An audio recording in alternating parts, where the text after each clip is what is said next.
channel as well? Yeah, I'm live in your group too, but I have to connect it to your YouTube channel, but I can.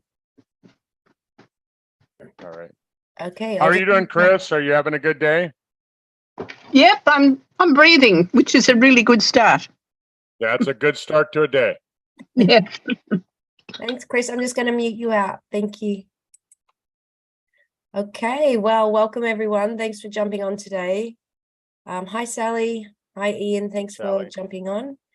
I'm just going to share my screen here in a second. We're just live streaming out to various platforms. We've got Dr. Curt on the call today and myself, Katie. I sound a bit stuffy and yes, I do have the, you know what, starts with C, and I've managed to avoid it up until now.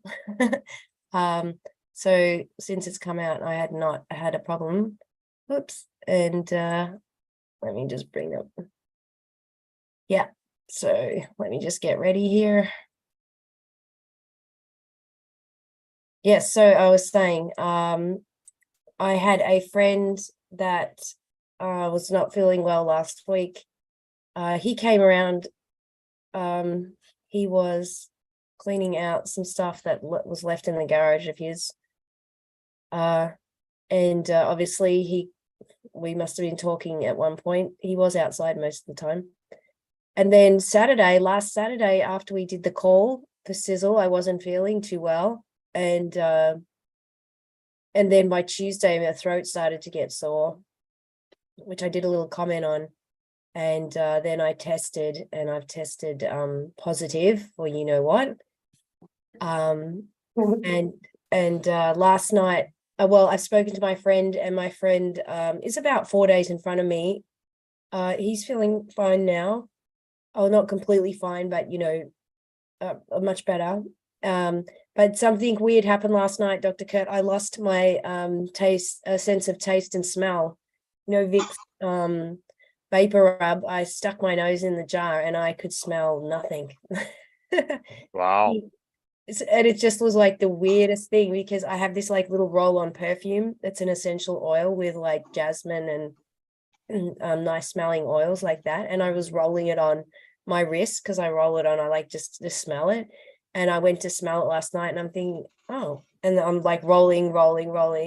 And I just kept rolling it on. I couldn't smell anything. And I went, oh, well, I'd better smell the Vicks Vapor Rub because that's super strong. And I couldn't smell that. Then I thought, oh, well, probably it's going to affect my taste now. So I went and got a mandarin from the fridge and I had a bite of that and I really couldn't taste that at all. I knew it was sweet, but I couldn't really taste it either. So we're talking about that today. We're talking about spike proteins in general and viruses, how they injure the body or what they do and what you can do from natural ingredients. We're going to share research studies, lifestyle changes. Dr. Curt's an expert on the topic in terms of he's very well read. Dr. Curt we were just talking the other day, he's managed to avoid it since it started. And yeah, but you do live in the remote part of the world. It's like, you know, you like live in like Mars or something. It's like no one's out there. It's freezing cold when you get into your winters. Yeah, so we talked and you shared a number of ingredients that have been shown by medical studies to support the body to fight it. And just before we get into any of this, I do want to just bring up the next slide that nothing in this presentation has been evaluated by the Food and Drug Administration. We're definitely not claiming to treat, cure, prevent, or diagnose any disease or illness. And if you are unwell, you should definitely consult your healthcare provider, and if you're on medication, even before taking supplements. So just throw that disclaimer in there. Okay. Do you want to say anything before I jump into the first slide, which is really just going to talk about the ingredients that you've talked about? I've got some studies that I wanted to share after you shared with me. You bet. Well, you know, I wouldn't say I'm an expert on it by any means at all. You know, I just try and keep up with it and keep up with the science, what's out there. And boy, there's been a lot. I mean, even early on when it wasn't even called COVID yet, when it wasn't, when it wasn't called a pandemic, we were already identifying the different things that you could do that would help. And, Tom Senior and I talked a lot about it. And even though we had some great products that were being introduced, remember, Stemolytics was being introduced at the exact same time. We really had to spend our time talking about this, this viral thing that was happening. So yeah, we need to continue talking about it because it's still out there. Yeah, it's definitely still out there. I can just see a spelling error there, natural ingredients. Yeah, you can excuse me, given that, obviously I'm still not 100%, but yeah, it definitely is still out there, and it is highly contagious. I will say that it's not my experience so far hasn't been that bad. I have felt fatigued, sore throat. I haven't had a headache, and my friend, I have lost the sense of taste and smell. I'm sure that'll come back soon, but it's it's manageable. It's more annoying than anything, because well, and that's the whole thing, Katie, is that Yeah. if you're young and you're healthy, really you don't have anything really to worry about. If you've got a healthy immune system, if you're not with a weakened gut lining, we'll talk a little bit about that tonight, because it's turned out that that's really important too. So yeah. So I mean, the hardest thing for me is, like, I wanted to exercise this week. I've been eyeing off my chin up bar, and I'm like, should I do some chin ups? And my friend's like, don't do it, like your body's busy fighting a virus. The last thing you want to do is be getting your body to be repairing muscle after exercise. I mean, light exercise, sure, a little bit of walking, but like doing weightlifting. Hang on, you could just mute yourself out there. Let me just see. Sorry, I'm just muting people out who are coming in. I've got to get that different version, the one that you've got, so that we're on a panel. We don't have that. That's okay. Anyway, ingredients. Curt, this is really interesting. Hang on. Let me just see. I've got somebody else here. Yeah. Yeah, so after we spoke, Curt, I went and looked, and there's some new studies that have come out on the great ingredient fucoidan. I'm going to bring these up. Let me click on the first one here.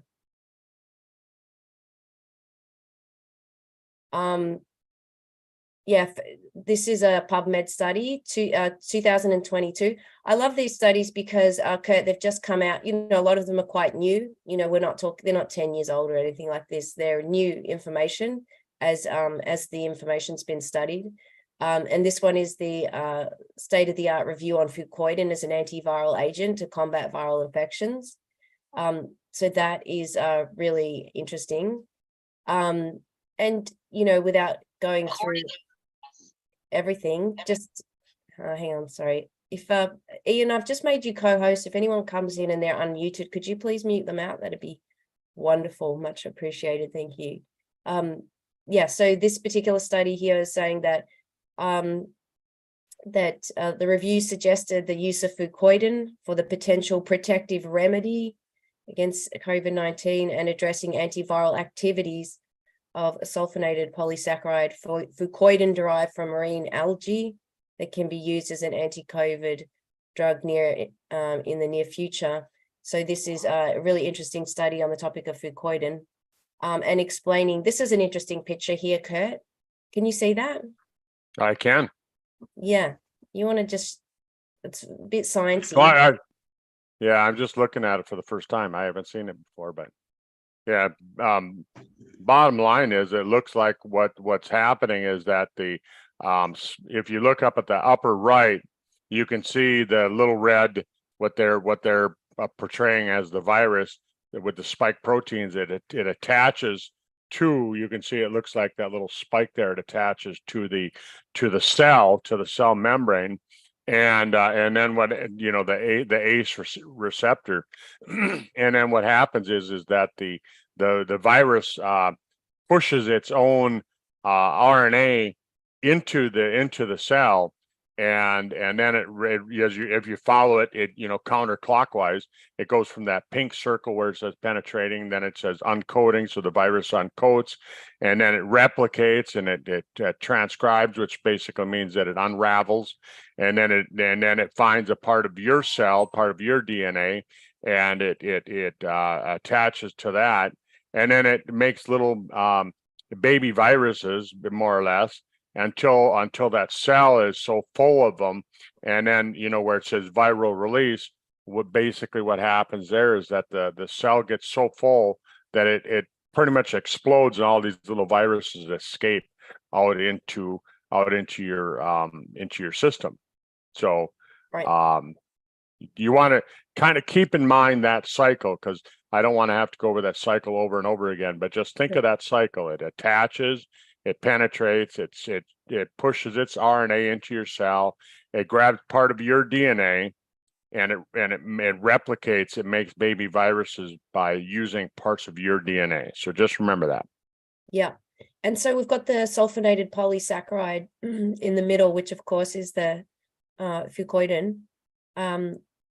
How is it there? Is that basically saying it's slowing down the process, inhibiting? Yeah. So what happens is that the polysaccharides, or if you look at these different things that we're going to talk about, what they do is they attach to the cell, the viral cell, we'll call it, and it stops that replication process. So it can in any one of those steps, the sulfonated polysaccharide, in this case it's the fucoidan, and it can stop that. It can stop that process.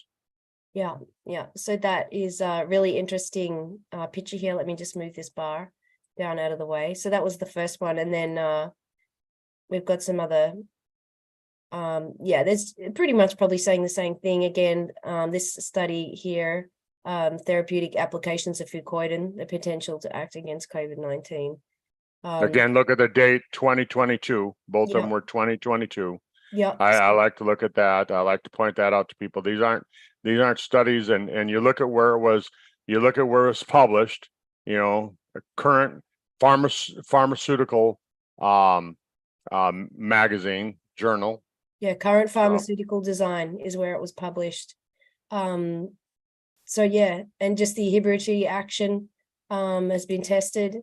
And so it goes on to say, hence we suggest that COVID might be prevented using these sulfonated polysaccharides. Again, we're not making any claims pertaining to any products or anything of that nature. We're just sharing some information on studies specifically about ingredients. Right. Fucoidan is an extract from brown seaweed, which comes from the South Pacific. Yeah, marine seaweeds. Yeah. So that's a really interesting one. And then here I just bring up this one again. So it's, we're saying all the same thing here. I guess it's similar studies. So I think we've covered fucoidan there. So that's and Nature magazine. If you want to subscribe to one, that's one that I subscribe to. That they have a lot of really good. Every month they always have good information.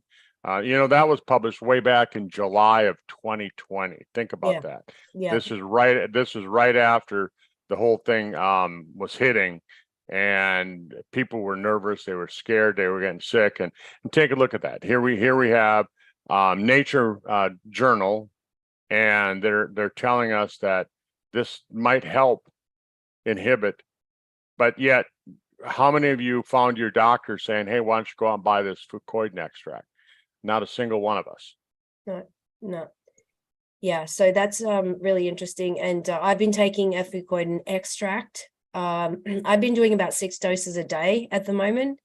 And it's probably why I probably don't feel too bad, aside from well, let me explain this, Katie, because I mean, here's the whole thing. This is why COVID is so bad, because it's so sneaky. It can get into your system, and even though you were doing a lot of prevention, you've got a healthy immune system. You don't have any challenges, like diabetes or anything like that, and you still got it. So think about that. For you folks that are on the call, think about that. Katie still got sick, even though she's doing all these healthy things, and you go, oh, what you're recommending must not work. No, that's not the case. It's just that this virus happens to be that bad that it can sneak by. And then you say, well, what good does it do, Katie, to keep taking the product? Like in this case, we're talking about Fucoidan. What good would it do her to keep taking it? Well, here's what happens is that if you go back to that original article that we showed you, where it showed the how the virus replicates, what happens is that now into all those little baby viruses, where it says virus release, where they pop into your system. Now, in order for them to cause further damage, for Katie to have further damage because of this, all of those little baby viruses have to do the exact same thing. They have to go through the same process. They have to attach to the cell membrane. They have to penetrate. They have to encode. They have to replicate. They have to transcribe. They have to go through all of that. So if she continues to take the products that we're going to talk about tonight, the different ingredients, and we're not really talking about products, we're talking about ingredients, based on science, real science. We're showing you the science. If you're taking these types of things, chances are it's going to slow that process down. That process that you're looking at right there, it's going to slow that down. And maybe it's going to help make it so it doesn't get as bad. Yep. And that's what Katie is saying right now, that she doesn't feel that bad. Where I know people who got COVID, and like a good friend of mine, 3 days after he got it, he was in the hospital. Yeah. So, yeah, and I mean that's the name of the game, is to mitigate that damage. And basically, you don't want to do any damage to the cells or minimize this damage to the cells, and so that is the purpose of that. So yeah, this is permanent damage. Yeah. And Glycertin, here we're going to talk about this next ingredient. Katie, I've been recommending Glycertin since February of 2020, before it was even called a pandemic, before it was even called COVID. I started recommending Glycertin because studies started coming out on Glycertin way early. This study is from September of 2022, but there were studies that go back way back till February, March of 2020, and they said that Glycertin was the number one. They took hundreds of different natural compounds, and they studied them, and they wanted to find out which one had the best effect on actually working against this virus. And they found that of the hundreds of different natural things that they tested, there was about 40 of them that actually did something.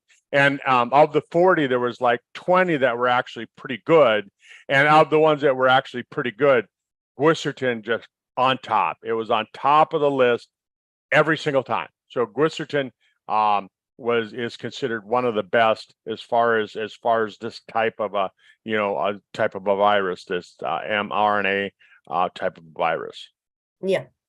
And then this was interesting, Curt. It was recommending curcumin with Glycertin, the two together. So, but this all comes back to, is like, as we go through all these ingredients, right, is that the sum of the parts is greater than the individual elements. Yep.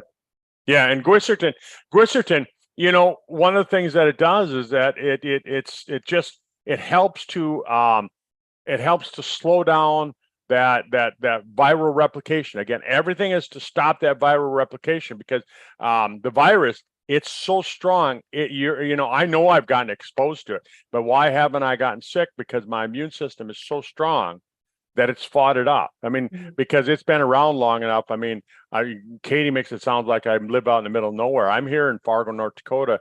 We've got about 300,000 people in town here. I don't talk to most of them, but but you think about it.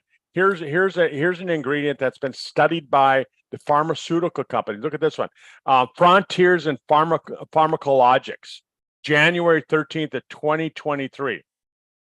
That's this journal. That's this medical journal, Frontiers in Pharmacology, and they're saying Glycertin, a natural polyphenol, has demonstrated broad spectrum antiviral, anti-inflammatory, and antioxidant properties. It's been proposed as an adjuvant for early stage coronavirus disease 2019 infection. I mean, folks, I mean, what more do I need to say? And Katie, what's so amazing is that when you take a look at the product that Tom was introducing back in February of 2020, it was called Stemolytics. And what was one of the main ingredients? Glycertin. Mm. Because glycertin also gets rid of the damaged stem cells, the senescent stem cells.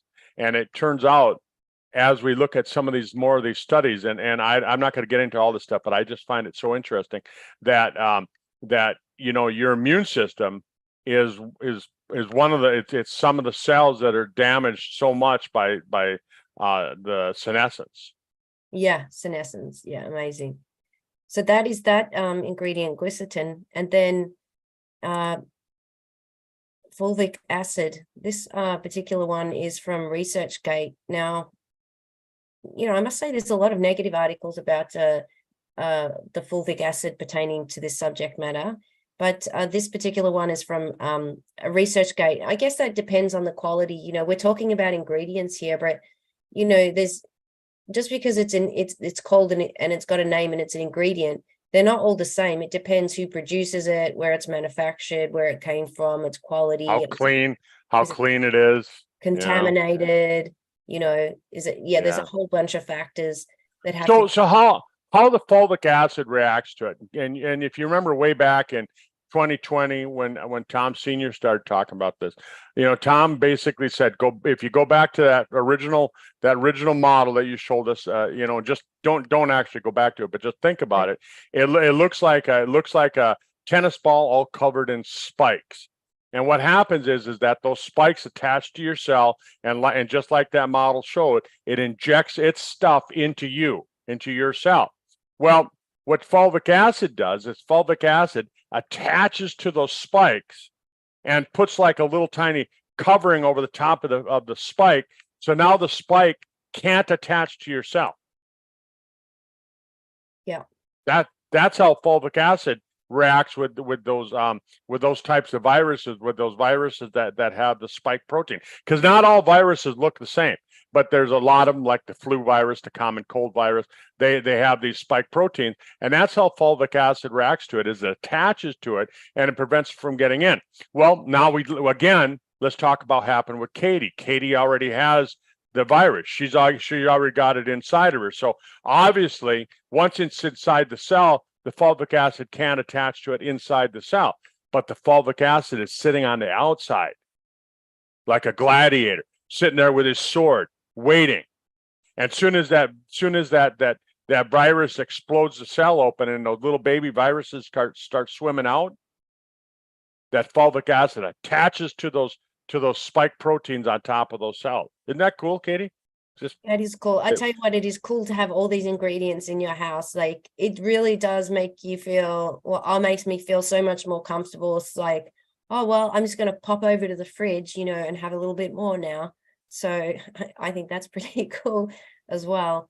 And we're not talking about any particular product, people. We're talking about science. All we're talking about is the science behind it. Yeah. And we're saying, hey, here's a product, here's an ingredient that's been shown to make a difference. And I've been talking about this. You go back onto my YouTube channel, you'll find that I've been talking about this stuff since way back in 2020, even before 2020, even before this thing hit, because we've been getting infections for a long time. Yeah, definitely. This is a really important one. Vitamin D, Curt. So the results, basically conclusions, the findings of this study showed that vitamin D supplementation is effective in reducing COVID-19 severity. Hence, vitamin D should be recommended as an adjunct therapy for COVID. However, more robust and larger trials are required to substantiate it further. So this is an article from PubMed. This was published in October, 2022. So just last year, and they knew early on. They started telling us early on, vitamin D, just a heavy dose of the vitamin D. And Katie, what does it actually do? I mean, what does the vitamin D do? You don't see anything in there saying it's an antiviral or anything like that. But what it does is, I was just reading a study the other day. I sent you a recording of it, and that study said that what we need is a strong immune system. Well, 70 to 80% of your immunity is in your gut lining. And if you look at vitamin D is so essential in protecting the colon, the large intestine, and that's where your immune system is. So they're really starting to conclude that that's where it helps out so much. Yeah, and I will say that if you're on this call or you're listening to the recording and you've never tested your vitamin D levels, or your doctor has never tested them, ask them to test them. Like, you definitely need your D levels tested. Just because you go out in the sun doesn't mean that you're going to have adequate vitamin D levels. Yes, obviously it's important to have UV light for vitamin D, but it is no guarantee that your vitamin D levels are normal. There's a whole bunch of other factors at play, your weight, your genetics, your diet, etc., that impact that. So you want to get your doctor to test that, and get your vitamin D into the healthy range. And okay, my doctor was saying to me about vitamin D, he said he couldn't believe that he would test a patient, they would come back with low vitamin D, and then he would say, here, you need to take the vitamin D supplement. And then a year later, they would come back to him and they would get tested again, and the vitamin D was still low. And he goes, well, have you been taking it? And they go, no, I thought it would just like improve by itself, like it would just get better.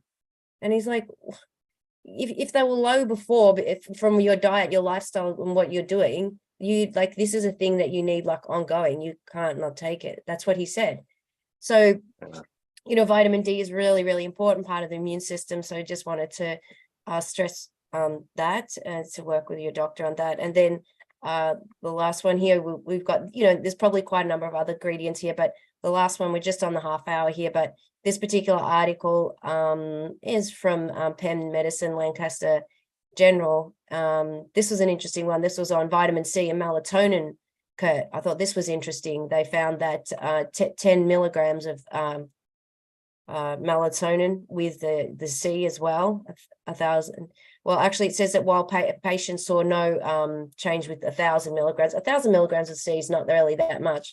But this study went on to say that 10 milligrams of melatonin at bedtime, those that did take that did seem to recover faster. So that's quite interesting, isn't it?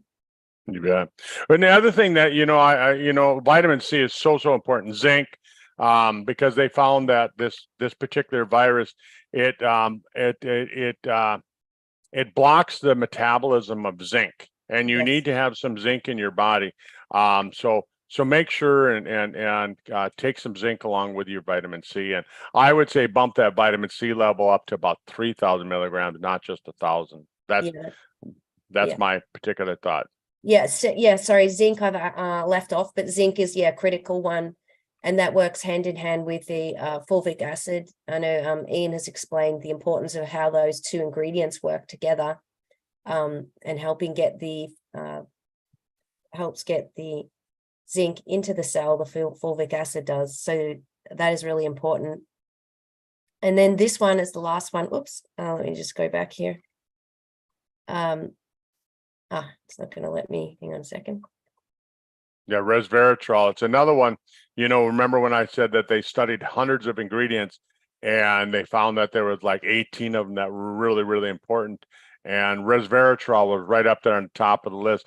Another one that you don't have listed is fisetin. You should have fisetin in there too. Over in the UK now, they've really come out with a lot of good studies on fisetin that shows that it helps out with this particular it helps to prevent some of the long-term effects. We'll just leave it like that. Yeah. So this one is on resveratrol. Basically, resveratrol is considered anti-inflammatory and antiviral agent. So yeah, another really important ingredient to be taking. So there's so much to cover. We've covered sort of the main bits. Curt's filled in some gaps there that I've kind of left out. So we'll leave it there. Now, I do want to say though, if you are unwell and you have have the symptoms and that, you should check with your doctor, because you know, if it doesn't matter what health condition it is, right, Curt? If your condition starts to rapidly deteriorate, you need urgent medical attention. You just must. So, you know, I think it's always cautious to, you know, say when we're sharing this kind of information, don't think, oh, well, I can just take natural stuff and I'll be okay. You know, Right on. You cannot replace modern medicine, science, you know, what can be given to you, you know, in a hospital and stuff. This sort of stuff is complementary. This sort of stuff for me supports what modern medicine offers. It's not a replacement for. That's my feeling on that. And Katie, legally, we have to tell people, if you're sick, if Yeah. you're listening to this right now and you're feeling sick, Yeah. you feel like you have any kind of disease, contact your healthcare provider, because we're not your doctor. And No. we can't prescribe, we No. can't tell you cures, it heals. All we're doing is we're reporting the science that's there. We're not trying to sell you on a product. We're just trying to tell you, here's the science on it. Yeah. Do the research yourself, you know, speak to your healthcare provider. Maybe if anyone's shared this with you, you can have a chat to them about it. But yeah, we're not trying to replace any information from your healthcare provider, your doctor. You know, follow their advice. So that's it for today. I'm sure I'll be feeling better in a couple more days, 100%, and bounce through. So thanks for watching. I hope you've enjoyed the information today. Yeah, and that's all we've got to share. All right. Bye, everyone. Thanks, everyone.